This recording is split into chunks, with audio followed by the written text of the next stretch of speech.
Everyone welcome to ZChem chemistry classes. तो आज को अपने डे 3 के साथ और इस वक्त हम कर रहे हैं बीएससी 5th सेमेस्टर केमिस्ट्री के लिए बहुत सारे इंपॉर्टेंट क्वेश्चंस की सीरीज। मतलब PYQ है, साथ के साथ कौन कौन से इंपॉर्टेंट क्वेश्चंस होते हैं उनको सॉल्व कर रहे हैं, किस तरह से सॉल्व करना है, किस तरह क्वेश्चन को अटेम्प्ट करना है। और भाई ऑब्जेक्टिव पेपर वैसे भी है तो ऑब्जेक्टिव पेपर से हमारे पास एक हेल्प होती है, क्या होती है कि एक साथ कम से कम एक क्वेश्चन में हमारे पास 3 से 4 क्वेश्चन सॉल्व हो जाते हैं, क्योंकि हम हर एक ऑप्शन को भी सॉल्व कर रहे हैं। तो इसलिए भाई हमारे पास बहुत अच्छे से तैयारी होगी। तो हम अब तक मैं आपको बता दूं, आज हमारा डे 3 है, मतलब हमने डे 1 और डे 2 में 10-10 क्वेश्चन किए थे, तो 20 क्वेश्चन हमारे हो चुके हैं।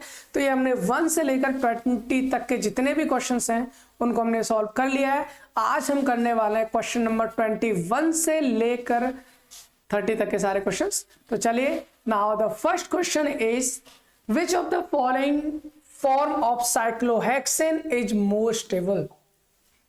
भाई मैं आपको बता दूं, हमारे पास में क्या है, साइक्लोहेक्सेन दे रखा है। इनमें से पूछा, इनमें से कौन सी जो फॉर्म है वो ज्यादा स्टेबल है। क्या चेयर फॉर्म स्टेबल है, या बोर्ड फॉर्म स्टेबल है, या ट्विस्ट बोर्ड स्टेबल है, या फिर हाफ चेयर स्टेबल है। तो देखो यहां से ना हमारे पास बहुत सारे टाइप के क्वेश्चन बनते हैं। हम टाइप ऑफ क्वेश्चंस भी जानेंगे। यहां से आपसे पूछ सकता भाई बताए, अभी तो आपसे पूछ लिया कि कौन सी फॉर्म ज्यादा स्टेबल है, आपसे पूछ सकता है कौन सी ज्यादा अनस्टेबल है। दूसरा क्वेश्चन, तीसरा क्वेश्चन ये हो सकता है सर इनमें से जो हमारे पास ये साइक्लोहेक्सेन की अलग अलग फॉर्म है, इनमें से सबसे ज्यादा हाई एनर्जी वाली कौन सी फॉर्म है, ये सबसे ज्यादा लो एनर्जी वाली कौन सी फॉर्म है। तो जितने टाइप के क्वेश्चन है सबके आंसर हम एक साथ करने वाले हैं। चलिए एक काम करते हैं, हम स्टार्ट करते हैं अपना पहले क्वेश्चंस का आंसर।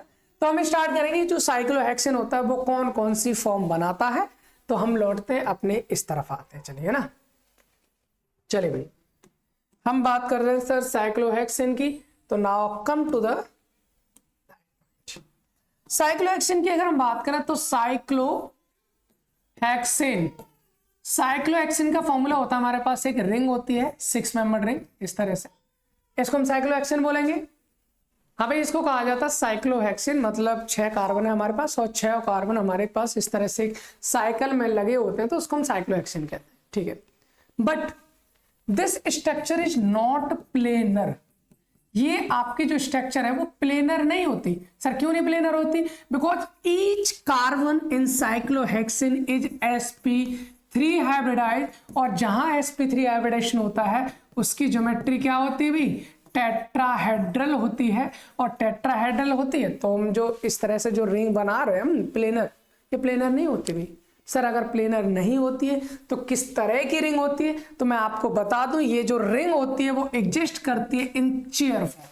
चेयर फॉर्म मतलब ये क्या होता है, कुछ इस तरह से अगर हम देखते हैं, ये मान के चलिए आप इसको देख रहे हैं, एक चेयर टाइप लग रही है, नहीं लग रही, ये कुर्सी टाइप लग रही है चेयर।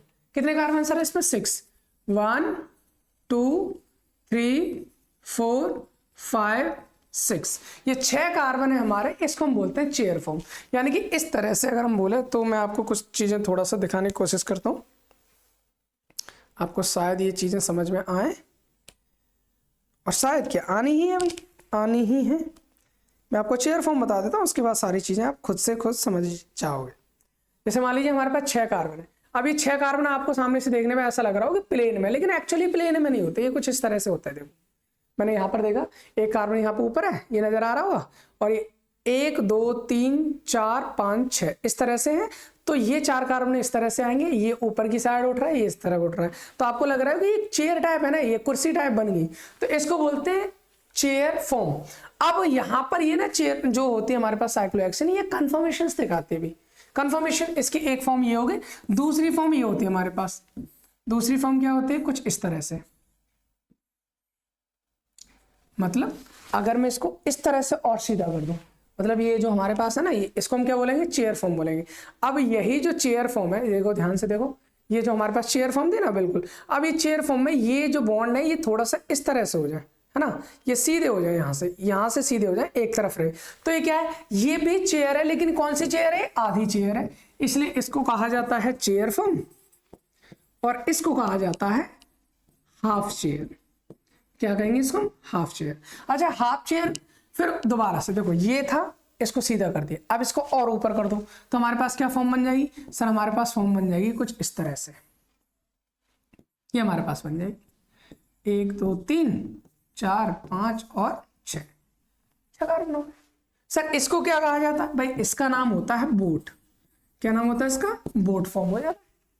ठीक है, तो हम चेयर में थोड़ा सा एडजस्टमेंट किया, हाफ चेयर बना, उसको क्या फिर बोट बन गया। अब ये जो बोट बन जाता है, मैं आपको चलो इससे समझाने की कोशिश करता हूँ, अगर आपको समझ में आ रहा हो, और नहीं आ रहा तो वैसे तो इसी से आ जाना, उसमें कोई समस्या है नहीं। ठीक है, उसमें कोई समस्या है नहीं, आपको इसी से आ जाना है। ठीक है, अभी क्या है, कुछ इस तरह की कहानी हो गई। पहले ऐसे ये नीचे की साइड था, इधर देख रहा है ना, हाँ ठीक है, ये हो गया हमारे पास, है ना। पहले ये ऊपर और ये नीचे था, चेयर सीधा कर दिया, हाफ चेयर अब इधर कर दिया, तो आप देखोगे इसको नाव की तरह बन गया ना, बिल्कुल। तो नाव की तरह बन गया तो इसको बोलते हैं बोट फॉर्म। ये हो गया हमारे पास बोट फॉर्म। अब हम क्या करेंगे भाई, हम करेंगे सर इस बोट को और ज्यादा ट्विस्ट करें तो ये कुछ इस तरह से आ जाए, ये ऐसे और ये इस तरह से मुड़ता चला जाएगा। ध्यान से देखना, इसको इस तरह से ये मुड़ रहा है तो कुछ इस तरह की फॉर्म बन जाएगी हमारे पास कुछ इस तरह की फॉर्म बन जाती है। एक मिनट, तो 1 2 3 4 5 6 यहां पर मतलब मैंने इस तरह से दोनों को मोड़ दिया तो बोट तो है, लेकिन किस तरह की बोट है, ये हमारी थोड़ी सी ट्विस्ट बोट है, ये हमारे पास ट्विस्ट बोट है। और जब इसको आगे करते हुए ट्विस्ट दोनों तरफ से मुड़ जाता है तो फिर यहां से बन जाती है आपकी फिर से एक बोट फॉर्म, और फिर बोट से बनती है हाफ चेयर, और फिर हाफ चेयर से बनती है चेयर। तो कुल मिलाकर इस तरह का जो कन्वर्जन होता है उसे हम बोलते हैं कन्फॉर्मेशन। ये क्या है हमारे पास, कन्फॉर्मेशन ऑफ साइक्लोहेक्सीन है। तो ये हमारे पास साइक्लोहेक्सीन की कन्फॉर्मेशंस हो गए। तो यहां पर अगर हम बात करें तो हमारे पास में 4 टाइप की फॉर्म बनती हैं, एक होती है चेयर, हाफ चेयर, बोट और ट्विस्ट बोट। ये आपको याद रखनी है चारों के नाम। अब यहां से ना हमारे पास क्वेश्चन ये होता है, 2 ट्रेंड पूछे जाते हैं भाई, और वो 2 ट्रेंड कौन कौन से होते हैं। पहला ट्रेंड आपका पूछा जाता है कि सर हमें इनकी एनर्जी बताओ, वो स्टेबिलिटी बताओ।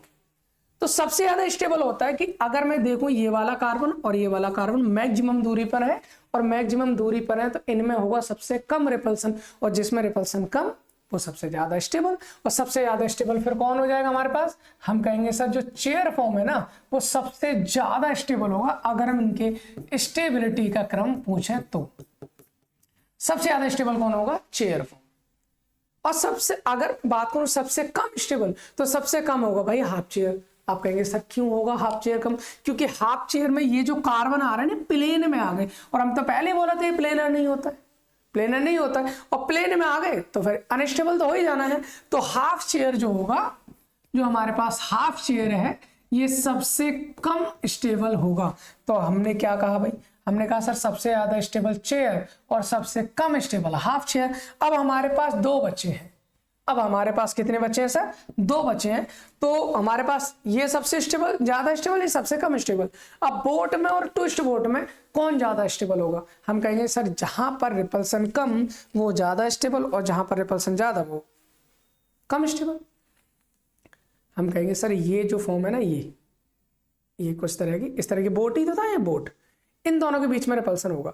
अब मैं इसको जब ट्विस्ट करूंगा तो ये दोनों एटम कहां जाएंगे, दूर दूर जाएंगे, जाएंगे नहीं जाएंगे, बिल्कुल जाएंगे। और दूर दूर जाएंगे तो रिपल्सन क्या हो जाएगा, कम, और रिपल्सन कम तो मोर स्टेबल। यानी कि अगर हम ये कहेंगे बोट और ट्विस्ट बोट में कौन ज्यादा स्टेबल होता है, तो हम कहेंगे सर जो ट्विस्ट बोट है ना, जो हमारे पास ट्विस्ट बोट है वो ज्यादा स्टेबल हो जाएगी कंपेरेटिवली टू बोट फॉर्म के। तो पहला क्वेश्चन सर सबसे ज्यादा स्टेबल कौन सा होता है, तो चेयर। सबसे कम स्टेबल कौन सा होता है, तो हाफ चेयर। फिनिश्ड। इसी तरह से अगर आपसे कहा जाता है कि सर सबसे ज्यादा एनर्जी किसकी होगी, क्या पूछ रहे हैं हमसे, एनर्जी बताओ भाई, एनर्जी बताओ किसकी ज्यादा है। तो जो सबसे कम स्टेबल होता है उसकी एनर्जी सबसे ज्यादा। तो भाई एनर्जी सबसे ज्यादा किसकी हो जाएगी, हम कहेंगे सर हाफ चेयर की हो जाएगी। उसके बाद किसकी होगी, सर बोट की होगी। उसके बाद किसकी होगी, सर ट्विस्ट बोट की होगी। ओके, उसके बाद किसकी होगी, सर चेयर फॉर्म की होगी। तो अगर हम यहीं पर बात करें तो एनर्जी सबसे ज्यादा हाफ चेयर और सबसे कम चेयर। बस इतना ही कॉन्सेप्ट जानना था, यही हमारे पास कंप्लीट हो जाता। हालांकि इसको हमने फर्स्ट ईयर में भी जाना था और जब हम साइक्लोएल्केन पढ़ रहे थे तो वहां पर भी इसके बारे में हम जाने थे। ओके भाई, तो यहाँ पर आ जाइए, हम यहाँ पर बात करते हैं। हमसे क्वेश्चन पूछा गया है sir which of the following form of cyclohexane is more stable. तो आप बता सकते हैं सबसे ज्यादा स्टेबल कौन है, तो हम कहेंगे सर चेयर फॉर्म है, और चेयर फॉर्म है तो हम बहुत ही आसानी से प्यार से इस क्वेश्चन का आंसर बता सकते हैं। द मोस्ट स्टेबल और ऑफ साइक्लोहेक्सेन की जो स्टेबल है that is chair form. I hope इतनी बात आपको समझ में आएगी, और इससे रिलेटेड जितने भी टाइप के क्वेश्चंस पूछे जा सकते हैं वो हमने आपको बता दिए। फिनिश्ड। इसी तरह से प्रिपरेशन करते हुए अब हम पहुंचते हैं अपने अगले क्वेश्चन पर। The name is, next question is main product of given reaction is. भाई इस रिएक्शन का जो मेन प्रोडक्ट है ना वो बता दीजिए हमें, कौन सा होगा main product. CH3 CH2 CH2 CH2 OH आपको दिखाई दे रहा है, बिल्कुल दिखाई दे रहा है। H2SO4 वो भी कौन सा है, कॉन्सेंट्रेटेड। भाई बहुत गाढ़ा है, कॉन्सेंट्रेटेड H2SO4, हिंदी में सांद्र बोलते हैं इसको।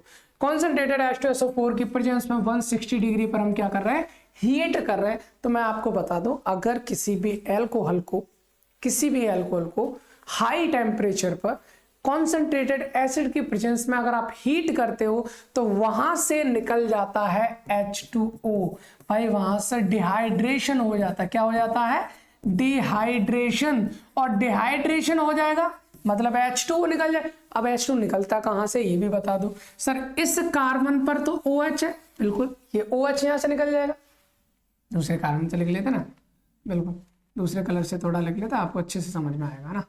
हम क्या कर रहे हैं सर, हम ये कह रहे हैं कि इस कार्बन से कौन निकल जाएगा, इस कार्बन से OH जाएगा, इस कार्बन से जाएगा H, क्योंकि इसी के पास तो OH है। बिल्कुल ध्यान से सुन लेना, OH यहां से गया, H यहां से गया, तो यहां पर कौन है भाई हमारे पास। सर हम कहेंगे हमारे पास है ये कौन, CH3 है, ठीक है CH3 है, फिर CH2 है, ठीक है, हमें इससे तो कोई मतलब नहीं है ना। बिल्कुल यहां पर जो CH2 था यहां से एक H गया तो CH बचेगा, बिल्कुल। अब बराबर वाले से OH गया तो वहां पर कौन बचेगा, CH2। अब एक बात बताओ, इससे H का है, इससे OH का है, बीच में क्या आ जाएगा, डबल बॉन्ड। सर ये हमारे पास प्रोडक्ट आ जाएगा डिहाइड्रेशन के बाद। अगर आप इसका नाम देखो तो 1 2 3 4 का मतलब ब्यूट हो गया, ब्यूट पे इन लगाए, ब्यूटीन होगा। कौन से नंबर पे इन है, 1 पे, तो हम बोलेंगे sir 1 butene is the right answer of this question. I hope clear हो, बहुत आसान सा क्वेश्चन था, इसमें कोई समस्या आपको नहीं होनी चाहिए। नाउ अब हम मूव करते हैं अगले क्वेश्चन पर, और अगला क्वेश्चन हमारे पास बेयर्स रिएजेंट कौन सा भाई ये बता दो।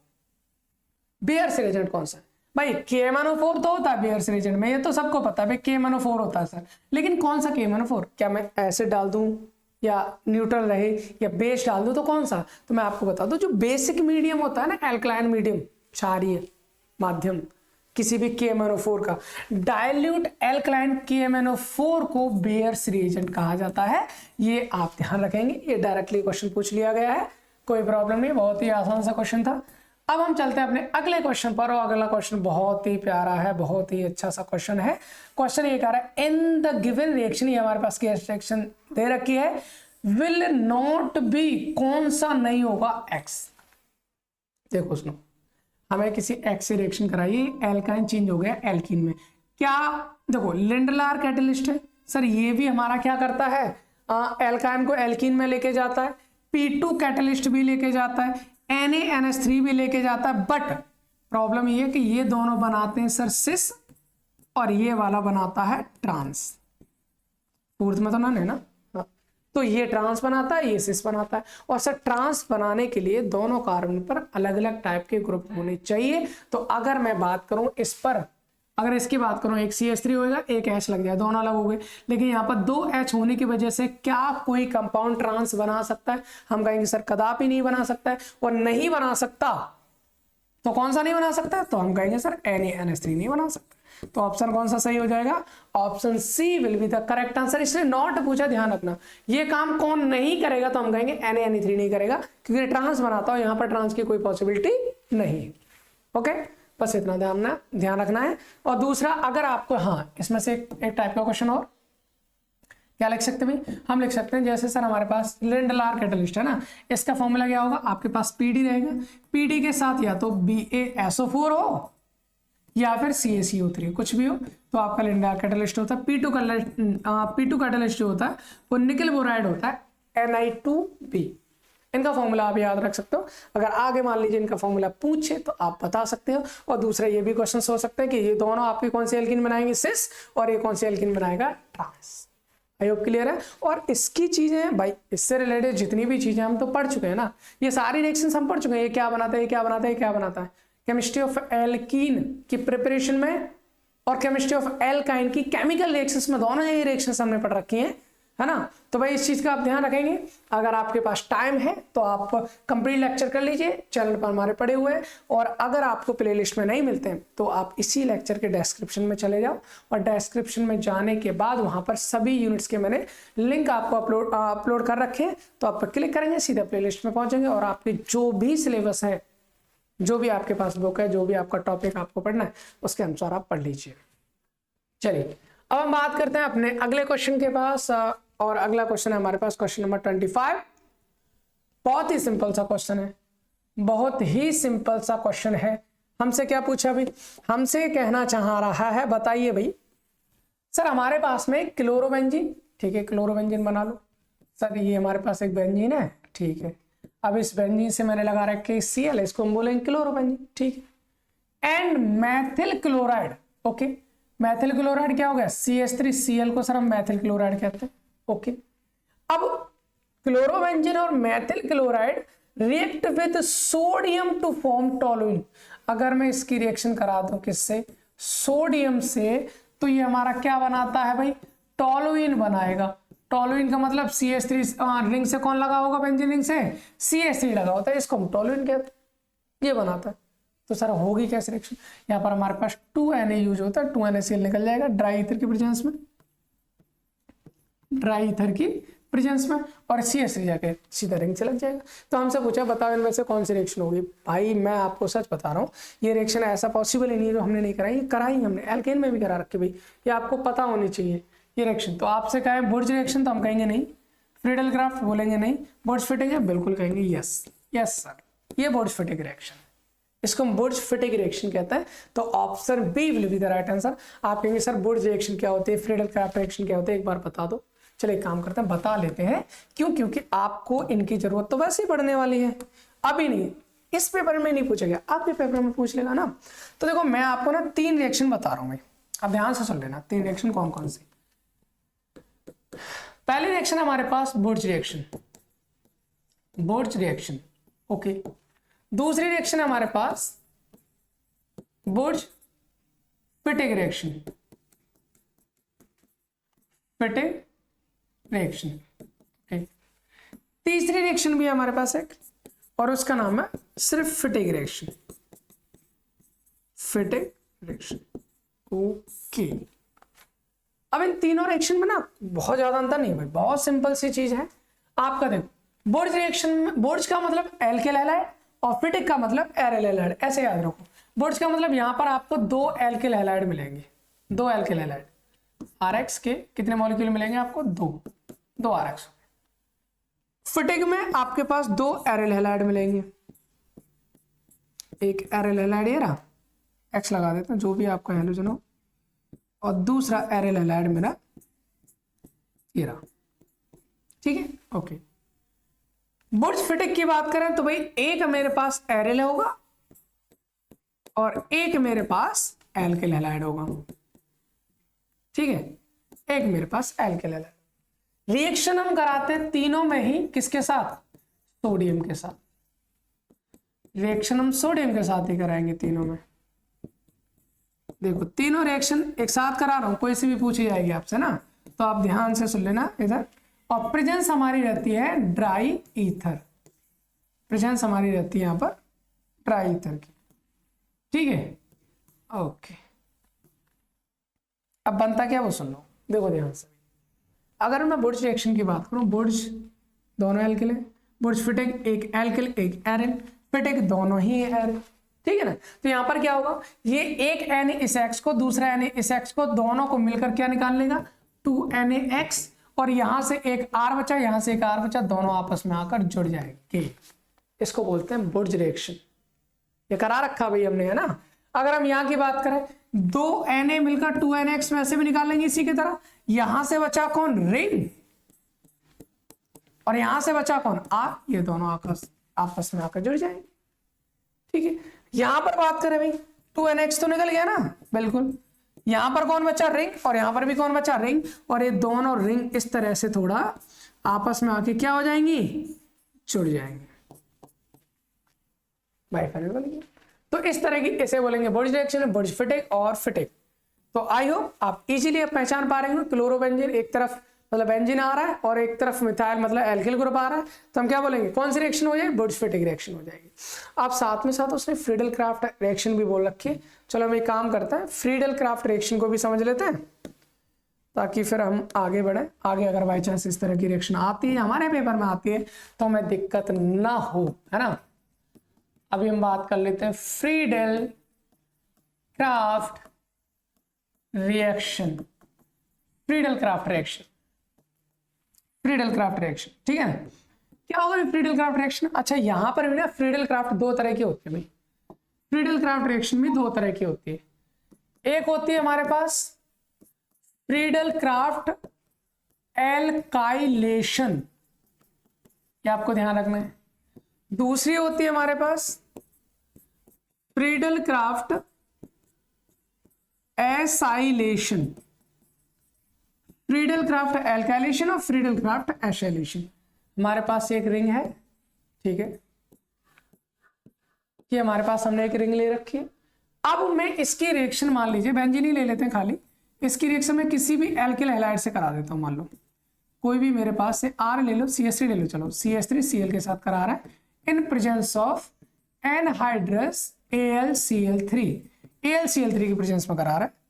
इसी तरह से यहां पर भी हम क्या कर रहे हैं, एक यही रिएक्शन नीचे की साइड लेते हैं, बस थोड़ा सा फर्क रहता है, और फर्क वो ये रहता है कि यहां पर हम एल्किल हैलाइड की जगह एसिल हैलाइड लेते हैं, ठीक है। ये हो गया सर, देखो ring anhydrous AlCl3, anhydrous AlCl3। यहां पर क्या भाई, यहां पर अगर हम बात करें तो ये एल्किल ग्रुप है, यहां पर ये एसिल ग्रुप है। एल्किल ग्रुप जुड़ेगा इसलिए एसाइलेशन, वो एल्काइलेशन, और एसिल ग्रुप जुड़ेगा तो एसाइलेशन, बस इतना ही फर्क है।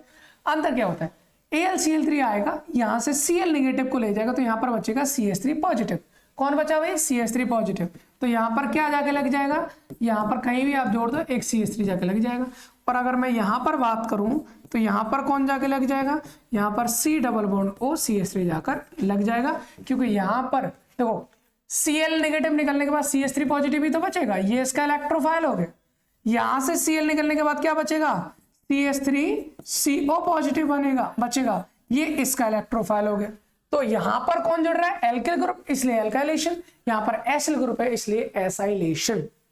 ओके सर, नाउ अभी हम आगे बात करते हैं, क्योंकि बहुत ज्यादा टाइम तो इतना वेस्ट नहीं करना हमें। अगली reaction by हुंस-स्टीकर method produce obtained, क्या मिलता है हुंस-स्टीकर मेथड में। एक काम करते हैं, हुंस-स्टीकर रिएक्शन को इधर ही कर दें, ज्यादा बड़ी तो नहीं, अब नोट कर लेना ना, इधर ही कर देता हूँ। चलो आई होप क्या आप नोट कर पा रहे होंगे भाई। हुंस-स्टीकर मेथड क्या प्रोड्यूस करता है ये बताओ, क्या वो एसीटोन देगा, क्या वो एल्किल हैलाइड देगा, क्या वो ईथर देगा, क्या वो एल्कोहल देगा। तो भाई हुंस-स्टीकर रिएक्शन में एक्चुअली होता क्या है, तो मैं आपको बता दूं, आपके पास होता है कार्बोक्सिलिक एसिड का सॉल्ट Ag के साथ, ये होता है सिल्वर कार्बोक्सिलेट, इसको बोलते हैं RCOOAg। और इसके साथ हम क्या करते हैं, इसकी रिएक्शन कराते हैं ब्रोमीन के साथ।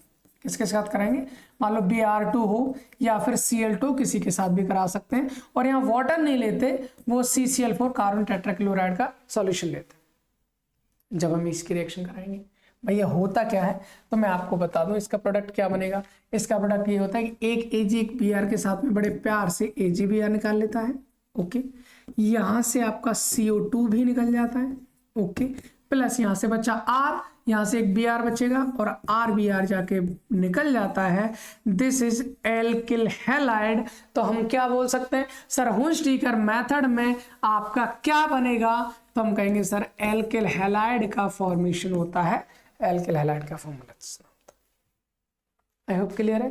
बहुत सिंपल सी रिएक्शन थी, इसमें कुछ था नहीं, छोटी सी रिएक्शन थी। नाउ अभी हम चलते हैं क्वेश्चन नंबर 25।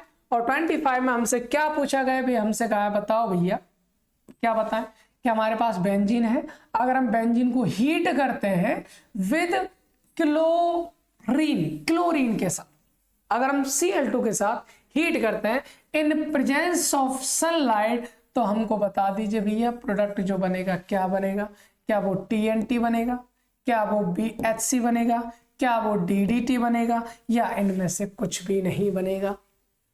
तो एक काम करते हम ले लेते, करा के देख लेते हैं ना रिएक्शन। बेंजीन का मतलब ये हो गया, ये बेंजीन है भाई हमारे पास। रिएक्शन किससे करानी है, Cl2 से। किसकी उपस्थिति में करवानी है भैया, हमको सनलाइट के प्रेजेंस में करानी। क्या होगा, ये डबल बॉन्ड टूटेगा भाई, डबल बॉन्ड टूटा, और डबल बॉन्ड टूटने के बाद एक Cl इधर, दूसरा Cl इधर। हम कहेंगे सर 3 Cl2 दे दो, तो ये तो हर एक कार्बन पे लग जाएगा ना, बिल्कुल इस तरह से लग जाएगा। क्या होगा, हमने ये बॉन्ड तोड़ा, एक Cl इधर एक इधर, ये तोड़ा एक इधर एक इधर, ये तोड़ा एक इधर एक इधर। अब बेंजीन से पहले कोई Cl नहीं था, इसको बेंजीन बोल रहे हैं। अब बेंजीन से कितने Cl लगे हमारे पास, 6। इसको बोलेंगे benzene hexa chloride, benzene hexa chloride, BHC is the right answer, BHC is the right answer. अगर मैं TNT की बात करूं, क्या होगा, ट्राई नाइट्रोटोलुइन। TNT का मतलब क्या होता है, ट्राई नाइट्रोटोलुइन। तो एक बात बताओ भाई, टोलुइन के लिए बेंजीन से CH3 होना चाहिए, हम कहीं दे रहे हैं, नहीं दे रहे। दूसरा ट्राई नाइट्रो ग्रुप होना चाहिए, नाइट्रो ग्रुप का तो बात ही नहीं है, तो जाहिर सी बात है भैया, क्या बात है कि TNT आपका पॉसिबल नहीं है। DDT भी नहीं पॉसिबल है। DDT का तो स्ट्रक्चर हम बताए थे पहले वाले लेक्चर में बता दिया ना, DDT का पहला ही क्वेश्चन था, तो वो हमारे पास पॉसिबिलिटी नहीं है ना भाई, वो हमारे पास और कोई पॉसिबिलिटी इस तरह की नहीं है। चलिए फिर अब हम आगे करते हैं। देखो ये DDT बताए थे ना, ये DDT का स्ट्रक्चर है, बताओ Cl, यहाँ तो क्लोरोबेंजीन की रिएक्शन क्लोरल से करा रहे हैं, तभी तो हमारा DDT बनना था, बिल्कुल। तो DDT का बात है ही नहीं, TNT बन नहीं सकता, BHC is the right answer, हमने देख लिया। ओके, अब हम चलते हैं भाई क्वेश्चन नंबर 28। और क्वेश्चन नंबर 28 हमारा क्या कहता है, जरा इसके बारे में जान लेते हैं। Among the following aromatic compound, इनमें से कौन सा एरोमेटिक कंपाउंड है भैया, ये हमें बता दो। भाई हमारे पास ना एरोमेटिसिटी देखने के लिए 3 कंडीशंस होना काफी है। पहला कि जो आपका कंपाउंड है वो साइक्लिक होना चाहिए, सर सारे साइक्लिक, ठीक है। दूसरा प्लेनर होना चाहिए, सब प्लेनर कैसे पहचानेंगे, या तो sp हाइब्रिडेशन हो या फिर sp2 हो, ओके। तीसरा 4n+2 पाई इलेक्ट्रॉन्स होने चाहिए हकल्स रूल के अकॉर्डिंग। ये तो बोले थे भाई, इसको हम बहुत अच्छे से बड़े प्यार से समझ चुके हैं, इसको हमने BSc फर्स्ट ईयर में भी कराया था, और हम आने वाले उसमें जो एरोमेटिसिटी उसमें पढ़ने वाले हैं। लेकिन BSc फर्स्ट सेमेस्टर का जो आप देखेंगे ना, वहाँ पर मैंने मैकेनिज्म रिएक्शंस मैकेनिज्म जो कराई है, वहाँ पर ये हो रखा है आपका, है ना, तो आप वहाँ पर देख सकते हो। और इससे पहले भी शायद 2-3 बार इसको करा चुका हूँ, एरोमेटिसिटी वाला, बहुत ही मस्त और बड़ी प्यारा टॉपिक है, इंटरेस्टिंग भी है, तो इसको आप वहाँ से कर लेना, है ना। लिंक मैं डिस्क्रिप्शन में डाल दूँ, तो वहाँ से देख लेना आप, ओके। साइक्लिक, प्लेनर, और हमारे पास क्या है 4n+2 पाई। और हाँ, एक और चीज़, अगर जैसे मान लीजिए आपको नहीं मिल पाता बाई चांस, है ना, तो आप मेरे पास कमेंट कर देना, तो मैं टेलीग्राम चैनल है ना, तो टेलीग्राम चैनल पे उसका लिंक प्रोवाइड कर दूँगा, अगर बाई चांस आपको नहीं मिलता है तो एरोमेटिसिटी वाला। लेकिन पढ़ के जाना, क्योंकि बहुत इंपॉर्टेंट है, आने वाली जो 4th यूनिट है आपके पेपर 1 की, एरोमेटिसिटी तो है, तो वहाँ पर एरोमेटिक कैरेक्टर बहुत पूछे जाते हैं ना, तो इसलिए उस लेक्चर को जरूर करके जाए। तो अगर किसी को ना मिले वो चैनल पे, तो आप एक बार कमेंट बॉक्स में कमेंट कर देना, मैं आपको टेलीग्राम चैनल पे उसका लिंक प्रोवाइड कर लूँगा, तो आप डायरेक्टली वहाँ से देख सकते हो ना। टेलीग्राम चैनल सब लोग ज्वाइन कर लेना भाई, क्योंकि वहाँ पर जितने भी नोट्स वगैरह होते हैं, या फिर आपसे एग्जाम से रिलेटेड कोई भी चीज़ होती है या प्रिपरेशन है, इस पेपर को भी हम वही डाल देंगे, तो आप सॉल्व कर सकते हैं, ओके। हमें देखना भाई, साइक्लिक होना चाहिए, प्लेनर होना चाहिए, 4n+2 पाई इलेक्ट्रॉन्स होने चाहिए। तो सर इसमें तो पाई इलेक्ट्रॉन नहीं है, ये तो पॉसिबल ही नहीं है, ओके। पहले वाले को देखो, पहले वाले sp और sp2, यहाँ सिंगल बॉन्ड आ गया ना, वो sp3 है, डबल बॉन्ड आ गया, एक डबल बॉन्ड आता है तो वो sp, और अगर सॉरी sp2, और ट्रिपल बॉन्ड आ गया तो sp। सर ट्रिपल बॉन्ड है ही नहीं कहीं, तो sp तो पॉसिबल ही नहीं। यहाँ डबल बॉन्ड आ रहा है तो sp2 है, सिंगल बॉन्ड आ रहा है तो sp यहाँ डबल है, sp2 होना चाहिए, sp2 होना चाहिए, sp3 हो जाए क्योंकि सर यहाँ पे सिंगल बॉन्ड है और हमारे लिस्ट में sp3 का नाम है ही नहीं और यहाँ sp3 आ गया, ये पॉसिबल नहीं। सर ये भी sp3 हो गया, ये भी sp3 हो गया, ये भी sp3 हो गया, ये भी sp3 हो गया, तो सर ये वाला भी तो पॉसिबल नहीं है, बिल्कुल नहीं है, तो सी हो नहीं सकता, बी पहले कट के बचा कौन सा, डी। क्यों? क्योंकि देखो हर एक कार्बन, पहले तो साइक्लिक है, दूसरा हर कार्बन पे डबल बॉन्ड आ रहा है तो sp2 हाइब्रिडेशन भी है। और हकल्स रूल के अकॉर्डिंग अगर हम देखें 1 pi bond, 2 pi bond, 3 pi bond, 3 pi bond है, 3 पाई बॉन्ड का मतलब क्या, 6 पाई इलेक्ट्रॉन हो गई, 6 पाई इलेक्ट्रॉन। अगर मैं यहाँ पर n की वैल्यू मान लूँ 1 रख दूँ, है ना, तो कितना हो जाएगा, 4 बन जाए 4, यानी 4 × 1 + 2 पाई इलेक्ट्रॉन्स कितना हो जाएगा, 4 + 2 6 पाई इलेक्ट्रॉन्स हो, तो यानी कि 6 पाई इलेक्ट्रॉन होना चाहिए, है ठीक है भाई। यहाँ पर आपके इसके अकॉर्डिंग कितने, 2 6 10 14 18 22 इस तरह से, इनमें से कोई भी पाई इलेक्ट्रॉन है तो वो हमारे एरोमेटिक होते हैं, तो एरोमेटिक आंसर हमारा कौन सा हो जाएगा, D option is the right answer.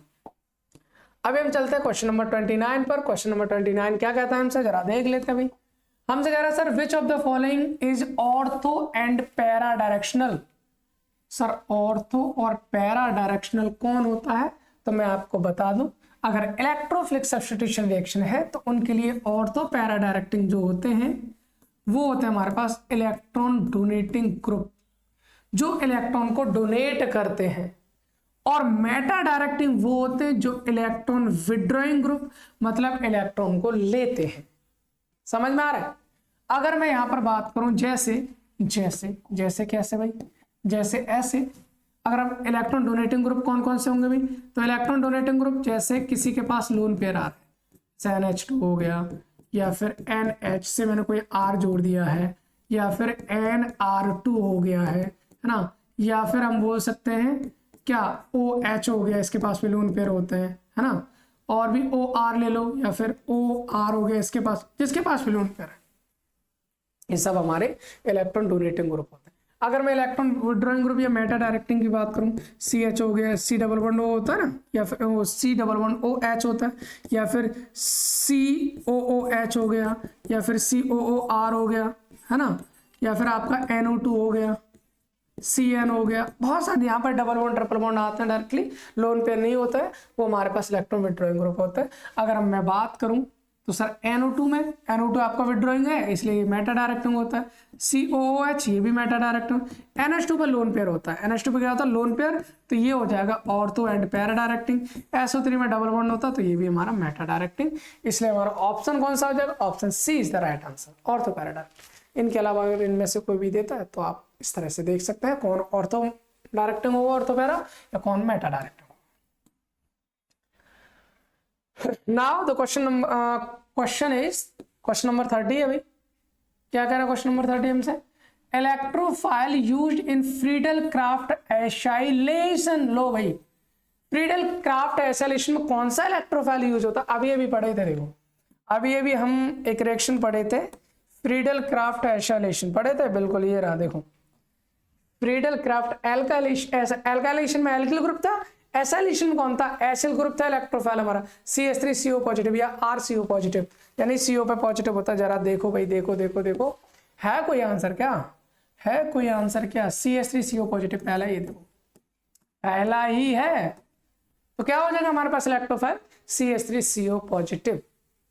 I hope इतनी बात आपको समझ में आ गई होगी। तो हमने आज के लेक्चर में जो क्वेश्चन समय करने थे वो हम कर चुके हैं।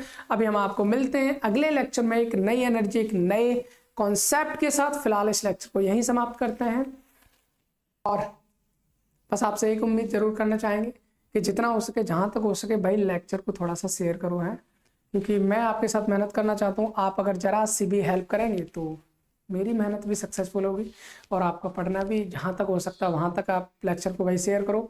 जो भी आपके फ्रेंड्स लोग हैं या फिर आने वाले जो भी स्टूडेंट है, जो भी फर्स्ट ईयर में है, सेकंड ईयर में, थर्ड ईयर में, जो भी हैं, जिसमें भी हैं या 12th पास आउट कर रहे हैं, उनके लिए भी बहुत सारा सिलेबस पड़ा हुआ है। आगे जाने वाले अगर कोई कॉम्पिटेटिव लेवल की प्रिपरेशन करना चाहता है, उसके पास वो टॉपिक्स क्लियर नहीं है, आप कमेंट बॉक्स में लिखते हो मैं उनका आंसर भी करता हूँ आपके लिए ना। चलिए फिर मिलते हैं अगले लेक्चर में एक नए कॉन्सेप्ट के साथ, अगले क्वेश्चंस के साथ। तब तक के लिए शेयर करना ना भूलें। Thanks for watching.